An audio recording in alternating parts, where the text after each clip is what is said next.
Hello everyone, it's me, Goose. How you doing? It's a Q today, and it's been a while since we did a Q. Actually, it's been 2 months now since we did a Q. Yeah. If you don't know what a Q is, and I'm assuming most of you don't, because most of you are new subscribers, because yes, there's a lot of subscribers now, because I made a video or two about creepy stuff, and apparently you guys really like that.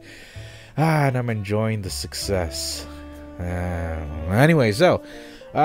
yeah, hey, what's going on? This is a Q. If you don't know what a Q is, essentially, it's just a Q&A kind of thing. I like calling it a Q because somebody came up with it. I think it was Honey Fox, which is the moderator of my Discord, and he was like, hey, why don't you call it a Q? And we call it a Q now.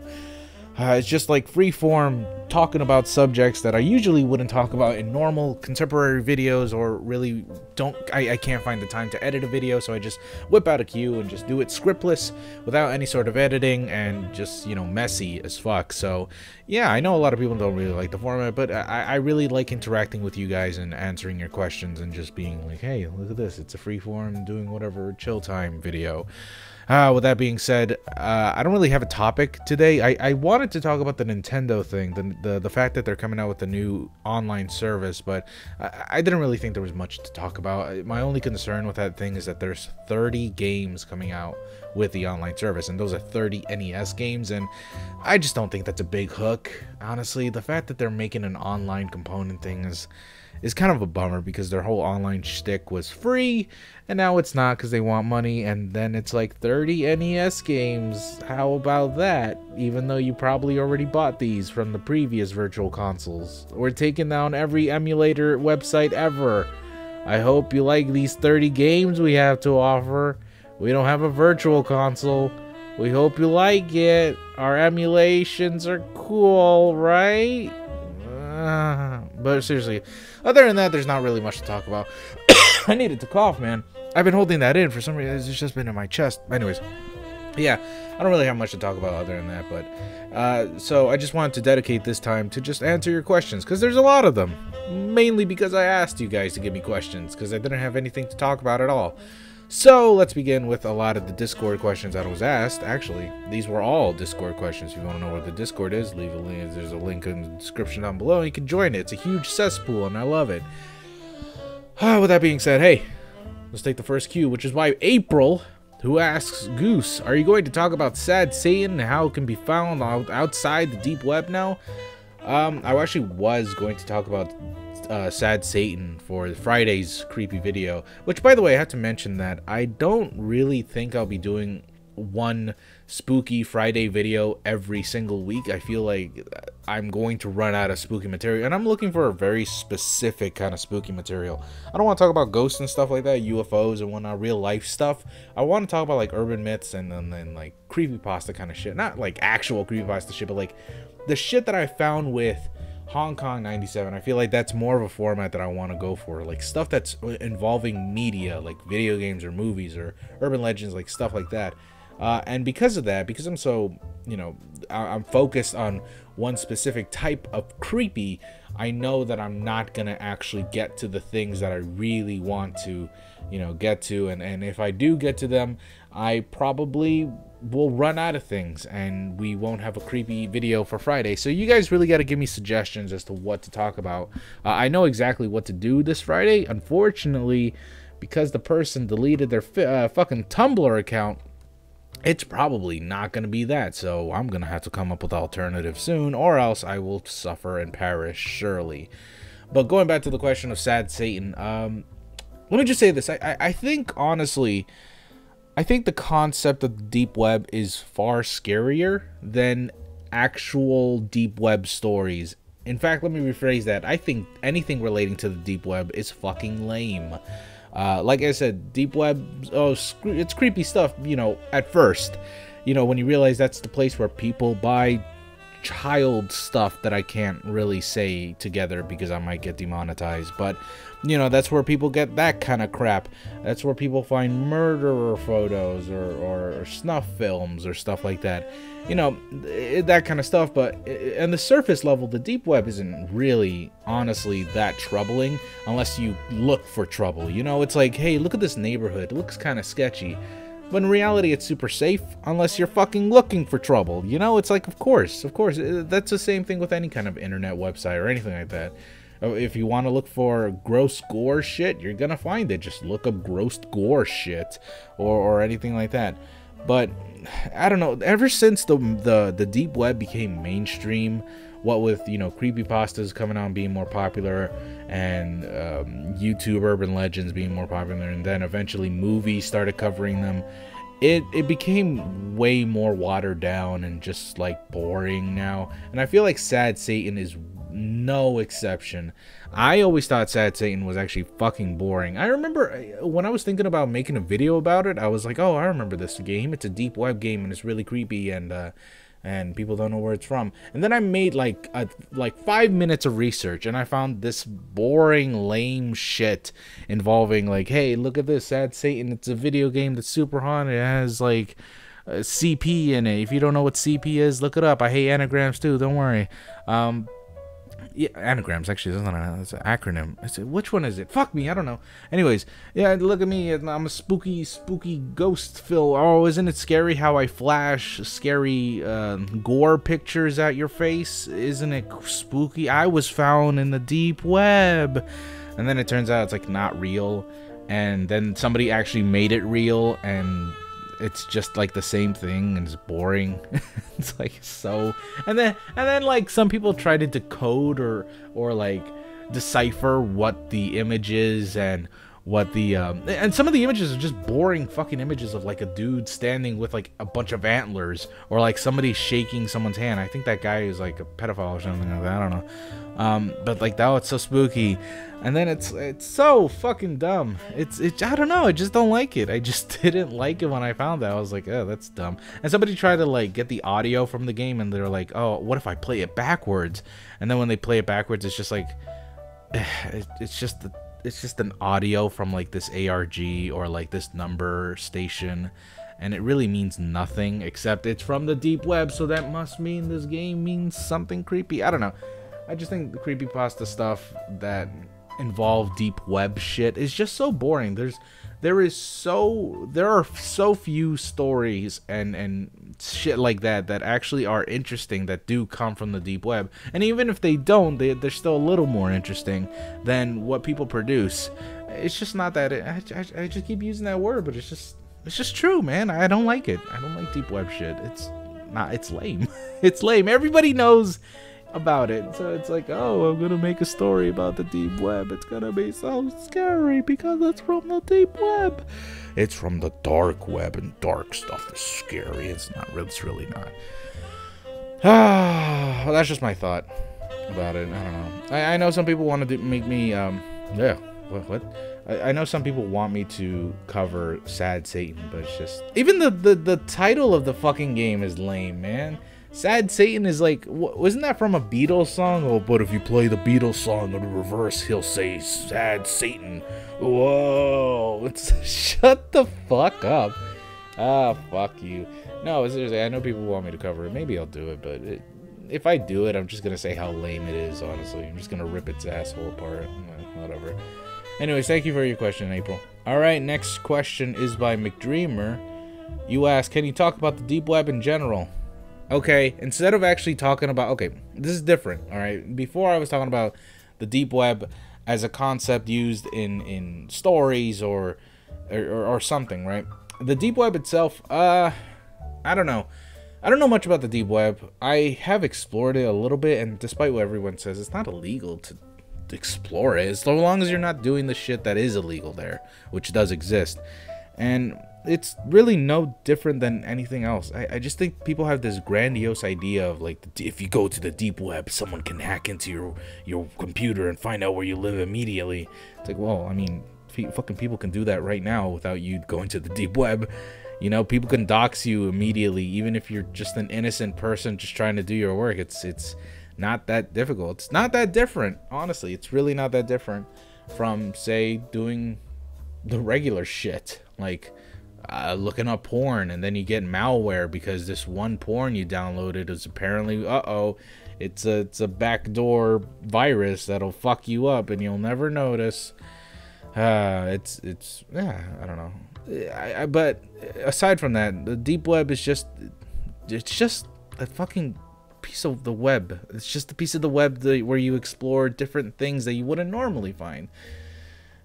But other than that, there's not much to say. It's just normal shit until you don't make it normal. That's when it gets creepy.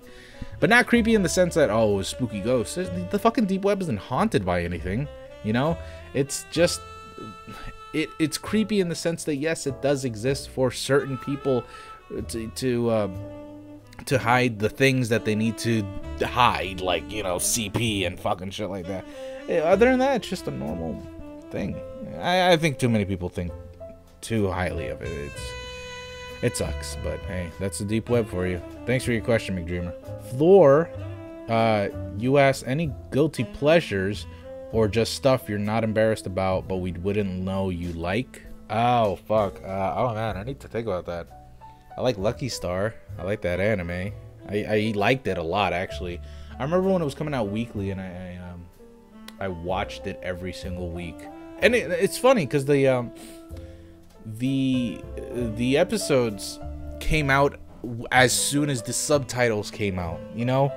Well, actually, I gotta reverse. The subtitles came out as soon as the episodes came out. It's like the people who are translating Lucky Star were fucking fast.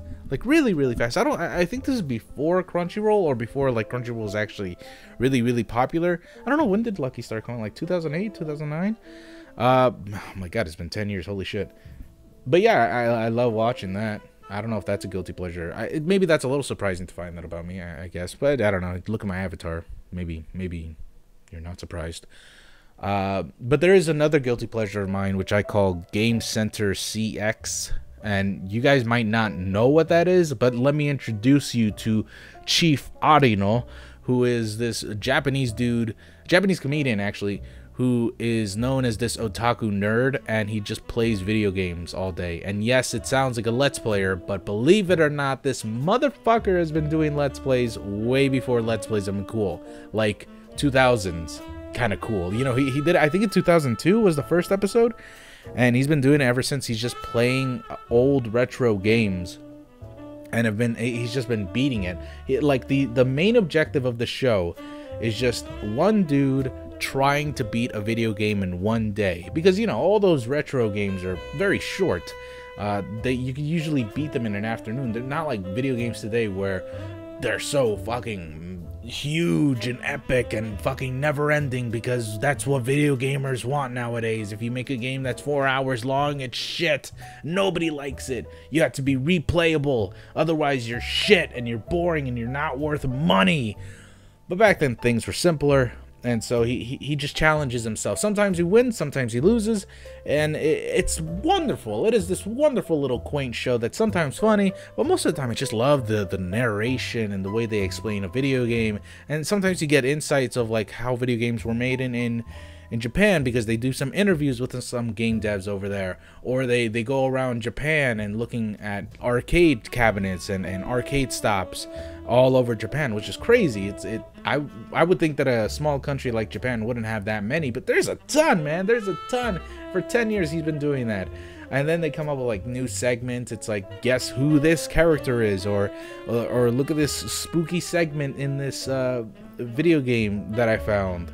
You know, they do a lot of little mini in-between stuff. It's not just him playing the video game, but it is just wonderful. It is a wonderful little show. And I call it my guilty pleasure because that is a show that I just marathon without even thinking, you know. It's one of those shows that can't be background noise for me because it's Japanese, so I don't understand what he's saying. I have to read the subtitles. But it is something that I just binge watch when I'm just like sad, or I just want to be fucking fat, you know, and just eat a bunch of buckets of chicken or something like that. Sometimes I just order a bunch of food and I just eat it because I get sad or something like that, and I just watch Arino, man. It's a wonderful, wonderful little show, and I think everybody should watch it. And everybody should support it. He's been talking about wanting to be an Amazon Prime or like Netflix or something like that and be translated and stuff. Which is great because his show, I feel, is very universal, because he doesn't just play Japanese exclusive games. He's done Donkey Kong Country, which I feel were his best episodes, or like Dig Dug, or just any retro fucking game ever made, you know, Ghosts and Goblins and shit. And it'd be wonderful if he were to get all of his episodes, which is impossible, but it'd be wonderful if he were to get them all translated and put on Netflix or Amazon. Amazon's actually doing a thing where they had one of the shows, this Japanese exclusive show called, I think, Documental, which is made by, what's his name? Shit. That's right, it's made by Hitoshi Matsumoto, or just Matsumoto as I know him. Who is this brilliant genius comedian who loves like dissecting the art of comedy, and he just loves doing shows about him. And it was exclusive for a while there, that little show he made for Amazon Prime, and then they released it like English subtitles, and people loved it. People loved watching his shit. And, you know, he's from I don't know if you guys have seen this, but it's like Japanese men laugh at Japanese man trying to translate English from Japanese. It's so many words. God damn it! I keep saying Japanese. But they're famous from this. Okay, listen. This is where you know them from. They are often those guys you see in those wacky Japanese game shows. They produce a show called Gaki no Tsukai, which is also a wonderful thing to binge watch. And they do this thing where they can't laugh every year. So if you haven't watched those, man, I really recommend you watch those. But seeing that Matsumoto show, his exclusive show, got premiered on Amazon and then translated over to the American, you know, or rather the Western society, was pretty amazing, because that just shows that they're interested in bringing some shit over. But, you know, of course, it's just like dipping their toe in the water. They're not sure if people will watch it, but hopefully people support it enough to you know, give it a shot, because I really feel like Downtown, or rather Gaki no Tsukai, and Game Center CX are wonderful Japanese shows that are just universal. The comedy is universal. Yes, there are certainly some shows that, or rather some episodes that are lost in translations, because there are no laughing Batsu games, which is what it's called. There are no laughing Batsu games. Definitely has like a bunch of references from Japan, or like the media from Japan, or gossip, or Japanese celebrities that really you don't get. Like me and my girlfriend watch Gaki no Tsukai all the time, so when we see these like certain references, like, oh, here's a comedian and everybody laughs, and it's like, oh, we don't really get it, I guess, but I guess it's kind of funny how weird this dude is. But yeah, those kinds of things are lost in translation. But I remember seeing a different person, some different dude, an American like business dude, actually approached them, and they're like, yo, I'm a fan. And it's a video too, and like he interviews them on a video. He's like, yo, I'm a big fan, but let me tell y'all, there are so many people in America that would love your shit, it's not even funny. And let me tell you, if you have some American celebrities in your show, so many people would watch your shit.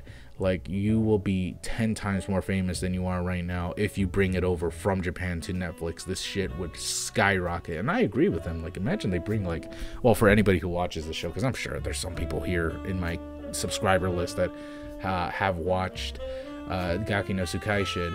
But imagine they bring, like, Arnold Schwarzenegger, like, he's just out of nowhere. It's, whoa, everybody knows him, right? Or like Rocky fucking Sylvester Stallone, sorry. Or I don't know, Tom Cruise is huge. You know, imagine they bring American celebrities there. It's like, wow, that would be fucking incredible. But also probably expensive. But I'm sure if they bring it over to Netflix, man, I'm sure it would be a fucking huge success. Or maybe not, I don't know. I'm not a businessman. I can't really read the temperatures of media and shit. But hey, that was a good question. So thanks for that question. Who the fuck? Who asked that? The Floor. Yeah. Well, thanks so much. Danny O asks, why are you still wearing the bow when you're single right now? I'm not single, which is weird. I don't know. I think a lot of people misheard me. As of right now, me and my girlfriend are not together. As in physically, we're not together. Like, she's in Malaysia, I'm in North Carolina, and we're just like far apart because we wanted to vacation and be with our families, and that's really it. We're gonna come back together this Saturday when we move to our new city. We're not separate. We still love each other. We miss each other every day. We call each other every day. It's just that we're not physically together, that's all. But I feel you. Like, I feel like a lot of people misunderstood what I said like a long time ago. I keep mentioning this, but we're not, you know, currently living with each other, but that's because, you know, we just wanted to vacation, we wanted to look for a home, and now we found a home, and now we're moving in, so that's all. No confusion there, hopefully. Anyways, thanks for the question. Aradia with Geese asks, can you talk about your interesting backstory? I don't really have an interesting backstory. I'm just a dude who liked video games, and I played literally every single Nintendo console ever, and that's it. I really don't have an interesting backstory. I just sort of liked doing YouTube, and that's it. Which actually leads to another question, which I'm kind of asked most of the time, which was by Skleek. Wow, that's a weird name. I'll just merge these two questions, so thanks for asking that question. I just don't have a really interesting background, but this question I feel like I could talk more about, which was what made you decide to do YouTube? Which I think I had the fantasies. Well, initially there's a lot of reasons, really. Sorry. But when I first started YouTube, I really did it because of the fun. Like, I loved the idea of having a fan base and having an audience watching me play video games, dude. Because I remember back in 2009 or 2010, I'm not really sure when I started. I believe it was 2010. There was a lot of Let's Players. Like, Let's Plays were skyrocketing at this point. And there were some notable people that I got inspired from. One of them I won't name because he's an asshole and I don't want to give him attention anymore. But another person that was like way better and still does Let's Plays even to this day, and he's a fantastic Let's Player, if not the best Let's Player ever. Maybe he's not the funniest, but he's the best and the most consistent and really the nicest. Chugga Conroy. He is just the most hard-working Let's Player ever, right? And he was big back then. He's not, maybe he still does have quite a few subscribers. Like, don't even get me started. I think it's over 1 million actually. But back then he was like massive because he had like maybe 200,000 subscribers. But keep in mind, 2010, 200,000 was amazing. You know, that was incredible. Yes, there were certain people that had over 1 million, but when it comes to actual just raw Let's Plays, this dude was killing it. And everybody loved him. Everybody still loves him. And I was like, man, I love the love he gets. I love the praise he gets. And the fact that he just talks about himself and talks about whatever he wants while playing video games and just enjoying himself. I very much like that. So I wanted to do it myself. And keep in mind, I was very young at this point in time. So when I started, I started with Yume Nikki. In fact, I have that uploaded right now on my YouTube channel. And you can check it out whenever you want. I used to do lots of Let's Plays back then. Yume Nikki was my very first Let's Play. And then I believe after that was Cave Story and some other failed experiments that I did. But I didn't really go very far because I was very inconsistent. I remember actually one was Mega Man 7. I played that for a Let's Play and I did it for completion or something. Or maybe I didn't actually. Wily was really fucking hard. But yeah, and I played that. Oh, Kirby, I did that too. I just did a bunch of Let's Plays, really. I didn't really get anywhere, though, because I didn't understand how to grow. And also, I was just one in 5 million other people that wanted to be a Let's Player at the time, including the little kids who just didn't know how to record themselves. And so they just, like, did the most ghetto-ass fucking hood rat shit ever, which is, like, record their screen. But, like, it's recorded so ugly that you could barely see the screen. It's just, like, all lit up and shit. You could barely see the gameplay. You know, I was competing with people like that. And maybe I was better than them. But I was definitely not as smart as them. Because I didn't have a personal logo. I didn't have the intuition to do it. I was also still in high school. So my schedule was, like, as soon as I came back home, I just wanted to play video games by myself. I didn't really want to record, you know. And I didn't really treat it as a job. It was more like a hobby. But like an actual hobby, not like people who are like, oh, I treat YouTube like a hobby, but also like a job. But, well, you're not treating it like a hobby then. You don't fucking treat your jobs like a hobby, whatever. I was just not very smart about it, so I just stopped. And then I returned, this time taking it a little bit more seriously with a new name. And that name was Goose, Boose, of course. And I tried to take it more seriously, try to analyze what went wrong or what I could do. Because after this, I think I was done. Or maybe I was like towards the end of high school, and I was like, yeah, maybe I should try doing it more seriously this time. But also I was like juggling a job in the middle of it, and you know, I couldn't really take it hardcore as seriously as I could, and yeah, I just stopped again. And then afterwards I went to this channel. I made a brand new channel, just got away from that old one and just started fresh, started new. Didn't even matter. Just get out of here. Get the fuck out of here. And I brought the very little subscribers that I knew were loyal to me. And I had like, I think 200 or 300 subscribers at the time when I had the old channel. So, and that's bad. You know, that's not even, oh, that was, you know, not that bad for 2015. No, it was bad. It was shit. I wasn't doing well. So I was like, okay, this time I'm going to take it seriously. I know I still have a job to do, but I'm going to try and be as consistent as humanly possible. And so I've tried and I've persevered, and here I am. I have nearly 50,000 subscribers, and I thank all of you for what you've given me and all the donations and all the support, the love, the patrons, all that shit, man. Like, that's lovely. And I know I don't gain much. I don't fucking care, though. Like, the fact that I've gained anything at all is just, man, it's astonishing. You know, I would never have thought that I could gain this amount of, I guess, success from something I thought was just like a lost cause. So, and I thank you all very much. And, you know, I do get the hate. I do get a lot of people who say that they don't like my content. But, you know, I feel like those sting a lot. But the fact that there's an overwhelming amount of you that say that you love my shit is like, it's far more healing than any harmful words could ever do to me. So I thank you all, and I love you guys. So, and I feel like we should end it there, man. I want to answer a few more questions. I definitely have a lot now that I asked my my Discord channel. Again, if you want to join the Discord chat, that would be in the description down below. But just, again, just keep in mind, it's kind of a cesspool right now. We need a lot of moderators, and we can't really find any because we don't know who is going to be a good moderator and who's actually going to be a piece of shit that's just going to abuse their power. But as of right now, I'm enjoying everything that you guys have given me and the kind of content that I've been creating. And always suggest something, man. I know I have the whole Ko-fi thing that you could donate anytime, and you could just donate $9 thing, and I'm obligated to make that content. But I'm always looking for new ideas, no matter what, no matter if you pay or not, you know. So thanks everyone for joining my queue, and hopefully it won't take another 2 months to make the next one. Like I said, usually I just do these when I have a topic in mind that I know is not really the kind of topic I would usually talk about on this channel, or if I just don't have enough time to make another video, I'll just pop one out like this.